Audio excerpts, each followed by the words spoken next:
காவி தாண்டா மேல இருக்கணும். பச்சை தான் மேல இருக்கும். காவி தாண்டா மேல இருக்கும். மாமா குடியேத்த போது எவ்வளவு வாட்டி நான் போயிருக்கேன். நான் சொல்றதா கரெக்ட். என்ன இது? Meanwhile, ஜனவரி மாதம் 15 டிசம்பர் மாதம் 25ஆம் தேதி கவர்னர் கொடியை வைக்க நாங்கள் மறுக்கிறேன். ஆனால் ஜனவரி மாதம் 15ஆம் தேதி சுதந்திர நாள் வருகிற போது ஐயோ பாவம், அவரே கன்ஃபியூஸ் ஆயிட்டார். நீராறும் கடல் கொடுத்த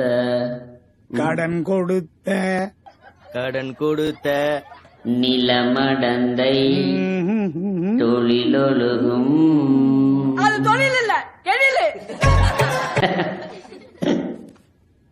சீராரும் வதனமென 10 மணி கண்ட மெதில்